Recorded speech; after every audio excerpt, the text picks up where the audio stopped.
Hi. Loren was born in a small town called Tarazona. Since then, she has always loved cheese. She is an art director at Malpaso.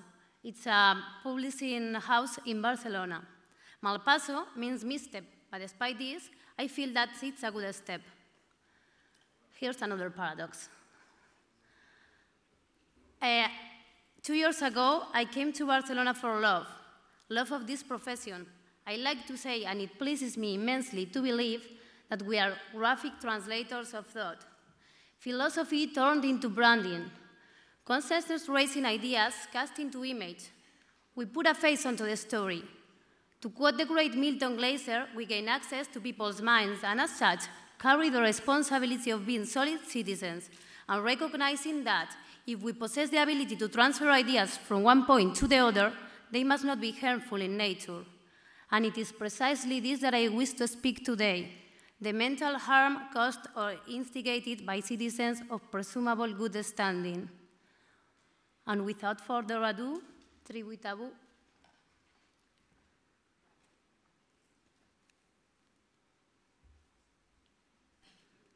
Tribu is a social criticism of the behavior patterns generated by the pitiful standards and stereotypes that we ourselves construct, and which turn people with mental disorders into socially maladjusted beings.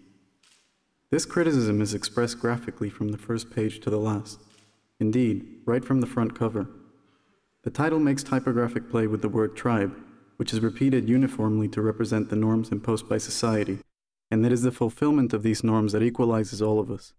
Camouflaged within this repetitive pattern, we find taboo, a term which designates subjects of unconventional characteristics, individuals written out of society's story for the shame they evoke in us, individuals who are forced to accept these behavior patterns and who are, to all intents and purposes, shoehorned into our tribe.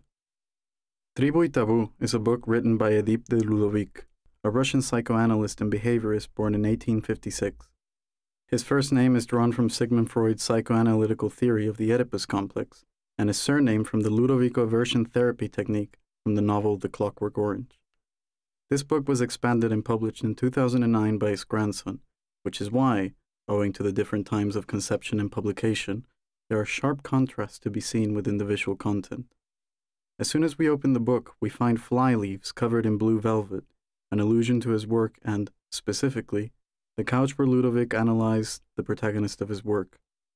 The 6 patients who impressed him the most throughout his career, and who divide the book into 6 long chapters.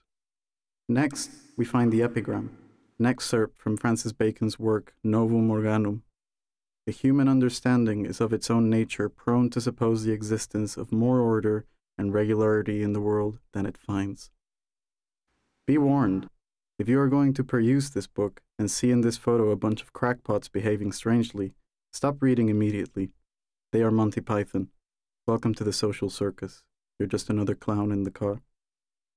To paraphrase Julio Cortázar, this book is many books, but above all, it is 4 books.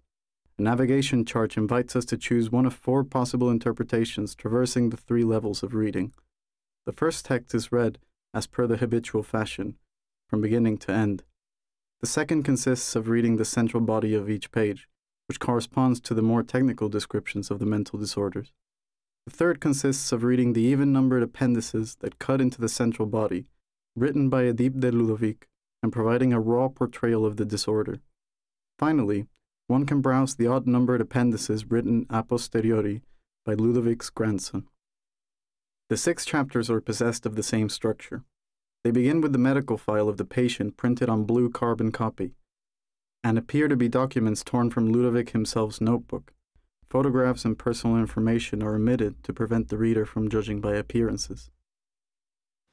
Next, we find an introduction to the characteristics of the disorder which, in its Prejudices are distortions which affect the way we perceive reality. When a person with a mental disorder finds themselves judged by someone with cognitive distortion, the mentally ill individual faces a two-headed tribulation, the illness itself and the prejudices to which they are subject simply for suffering from it. These prejudices give way to all sorts of injustices. We, as subject of communication, think of the receiver as a part of a homogeneous audience, taking for granted that we can subject society to an order that in reality does not exist. I know that to consider the exceptions can be like using a cannon to kill a fly. But all this considered, we must act as mediators, raise people awareness, instruct them. We must prevent the people from destroying themselves, and above all, we must prevent ourselves from destroying ourselves. The individual must be kept in mind at all times, because prejudices are our most acute disease. Remember that. Thank you.